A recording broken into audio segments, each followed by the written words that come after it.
What's up, and welcome back to another episode of Jones, Joints, and Drugs.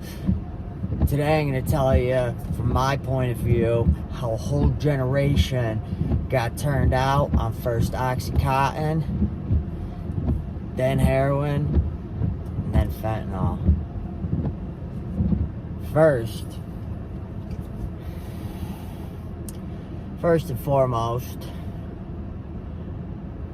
if you're still out there struggling, you need to reach out for help, because it is out there. You can email myself at Jones, JAWNS joints, JOINTS drugs, DRGS, with no U, at gmail.com. Now, where should I begin? Okay.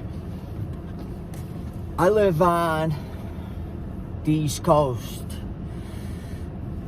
I live about 2 hours from New York City, 2 hours from Philadelphia, about 3 hours from Baltimore, 4 hours from Washington, D.C., and I can get to any Jersey city in between 1 and 3 hours.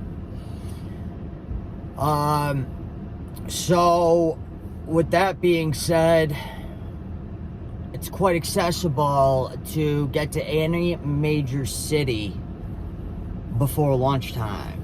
You could drop your kids off at school and make it to your boys in Washington, D.C. still before lunch to pick a pack up, smoke a blunt, and, you could drop something off in Philly on the way home and, be back up in the Northeast by, dinner time still.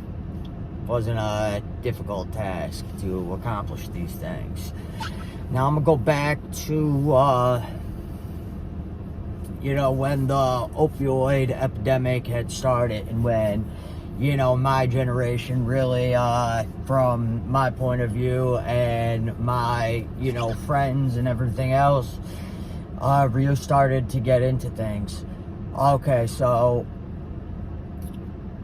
back when I was a teenager, this was going back before,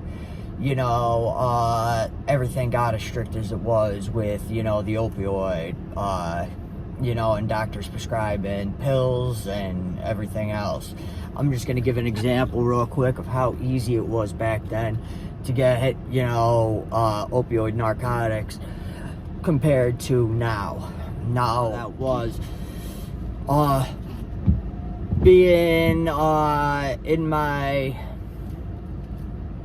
late 20s, versus being in my early teens. When I was an early teen, I had my appendix burst and removed, and I had also, always had strep throat, which led to my tonsils and adenoids, being removed. I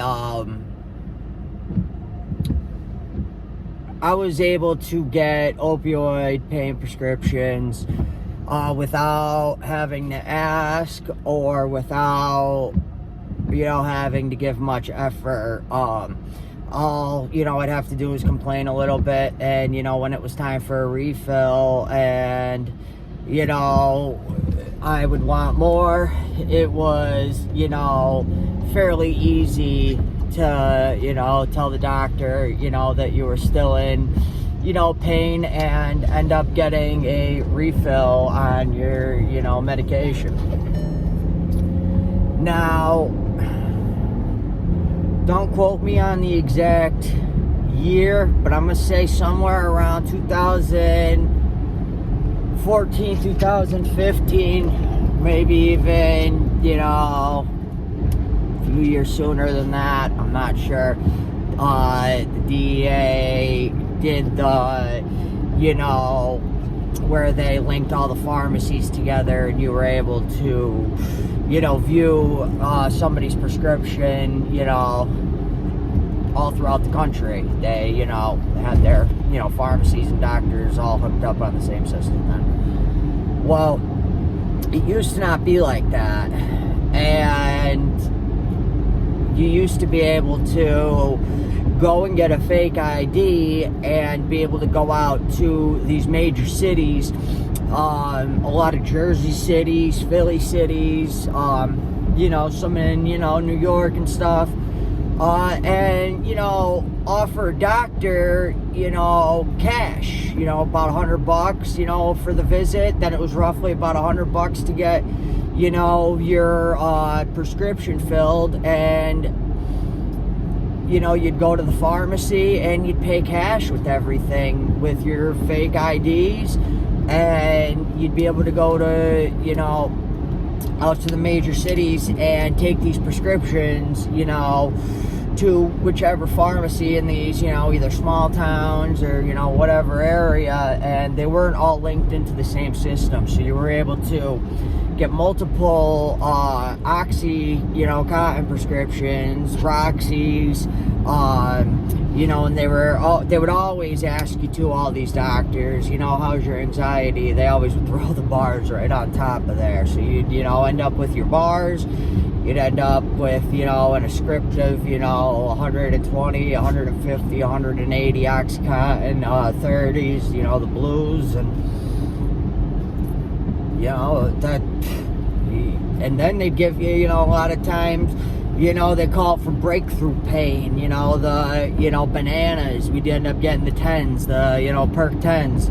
And, like I said, you'd be able to bring it, back out and, doctor shop and fill these prescriptions. Now, so like I said, you were able to get all these prescriptions and narcotics fairly easy, and you were able to make it to, all these East Coast cities in, fairly quick time.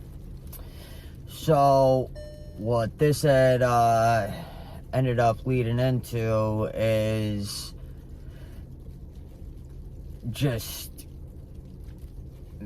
so many, it was like a flood of, opiates just coming through, washing through. Everywhere you looked, everybody you knew was able to get, on 30s, on it, on them, or able to get them. They were everywhere. They were absolutely everywhere, and they were in high demand too. If you didn't have a plug and, you needed them, people were paying $25, $30, $35. There was times where people were paying $40 a pill for, one Oxy 30. And, so just imagine that, you have a connect and you're running out to the city and, getting all these prescriptions, and, you're able to, in a sense, get an entire prescription, and all you got to do is, sell 10 of your pills, and you've got, an entire script. So now not only are you feeding your habit, but then you're selling them, to all these other people, and this was a time when everybody was on them. Nobody knew better. And the, terror that these drugs caused on, so many people and their families, and it was a silent killer. It definitely came through and, affected this entire country in the masses a lot quicker than, I'm sure anybody would have ever thought. Now it's so hard to get anything. You can't get anything, unless you're dying, pretty much, in a sense. I had blew out 10 discs in my neck, had to have, neck surgery, discs replaced in my neck.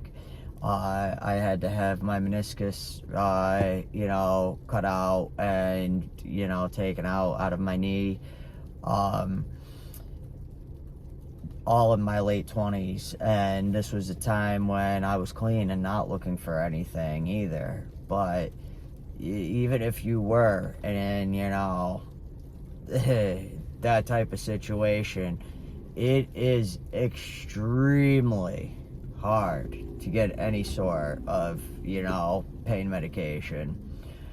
So just in a, 10, 15 year, gap, you had a time where doctors were giving young teens and everything all these, pain prescriptions, and you fast forward a little bit to where nobody could get them. And these were so highly addictive that it's, one of my worst fears as an addict, and I know lots of other people I encountered too, was being sick. So you have all these oxys out on the market and people with all these, high habits, and then all of a sudden, it gets taken away. Government realized what was happening, and, they cracked down, and a lot of these doctors started getting in trouble and getting arrested. A lot of these pill rings started getting in trouble and getting arrested, and everybody was, that time was, it's long gone, and it left so many people who had these, oxy habits with nowhere else to go. And what else do you do? A lot of people ended up getting, turned out on heroin because it was a cheaper alternative. And by this time, everybody was so used to snorting and eating, oxys anyway, that, you just sniff a couple bags, it's the same thing, and, you'll be good, you don't even got nothing to worry about. That's how it ropes you in. And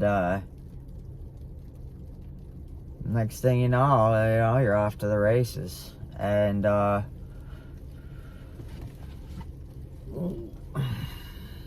so many people got stuck with habits and nowhere else to go, and it ended up, just being a flood of, overdoses and deaths, because the heroin wasn't strong enough anymore, and now so many people, have lost their lives to fentanyl. And I don't know, who's to blame for that, nor am I here to point fingers at, who it is, but, these drug dealers started mixing it, with the heroin, and then, it ended up just being sold straight as, just fent bags. And in comparison, you can, you might have been able to go and have a real strong heroin habit and been shooting, 5 bags, something like that, and then you go and you shoot a quarter of one bag of fentanyl, and you're dead. Sniff it, same thing.